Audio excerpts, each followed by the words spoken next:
Okay, so just a quick update on my seeds, plants, and actually my second set of wheatgrass. I've got some other videos that I haven't.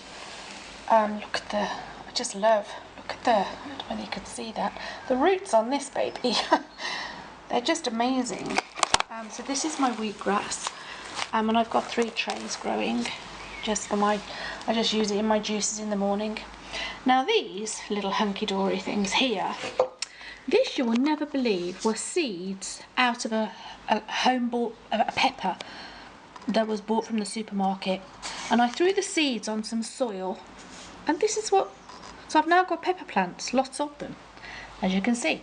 Haven't quite got around to doing anything with them, and I've put some of the stuff out in the garden already, so we're going to go and take a look at that in a minute. To show you what's working and what kind of isn't or hasn't. Most of it has, but we'll show you an update on where we're at with the container gardening, to show you that you can, doesn't matter where you are in a space, if you've got a floor then you can put stuff on it. That's what I say, not clutter, but you know, growing space. This is my dining room table that all of this is growing on in my bay window.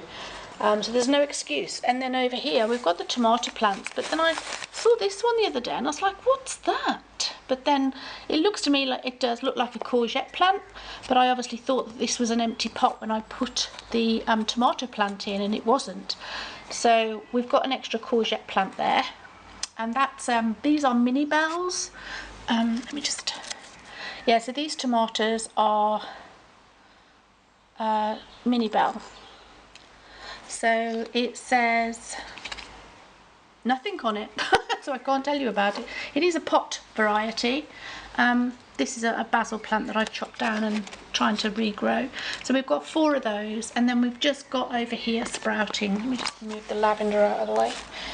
Over here has suddenly sprouted because this was hard. This is my second lot of these, and these are yellow tumbling toms. And then finally we have a cucumber that's come to life, but in the meantime we've been and bought some, so that one decided to grow after we'd bought the ones for the pots, so we'll go outside and have a... Okay, so we've just planted in that back one some wildflowers, and we've got the onions growing really well here. Then we have 4 plants of beans. It's a little bit windy today.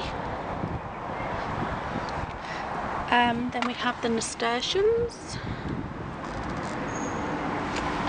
and this pot is filled with wildflowers. Then we have,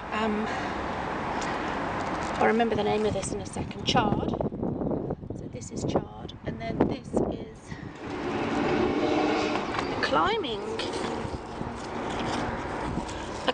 courgette. Sorry, out of focus. So we're hoping that's going to work. Some more chard, and this pot is carrots, just starting to come up.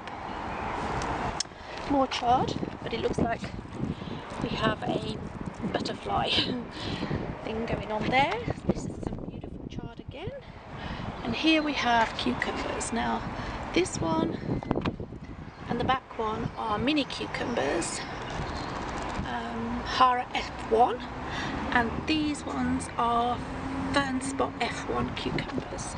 So I think these are climbers. And then here, this is spinach beet. The back one is beetroot, and we have potatoes coming up. 3 pots of those. Some more chard, which is beautiful, rainbow chard, and some more chard down there. And then in this pot I've put, we have got wildflowers, but in this pot I've put pak choy or bok choy, another one of onions, and we have a strawberry plant. This is actually an alpine strawberry plant, so literally I was so shocked when I saw thinking I was going to get loads of strawberries. They are so alpine they wouldn't even feed a fairy. So here's the pot of radish and lettuce. and that was the one living lettuce, £1 from Sainsbury's living lettuce, and we have a couple of pots of those, actually 3, actually 4, 5, because I've got 2 over the other side. My water butt, and these have been having, somebody's had a good nibble on these today by the looks of that, but that looks like butterfly rather than slug. So we have some nice curly lettuce in there, and the radish seems to have taken over both pots, so pretty good. I'm pretty happy with everything so far.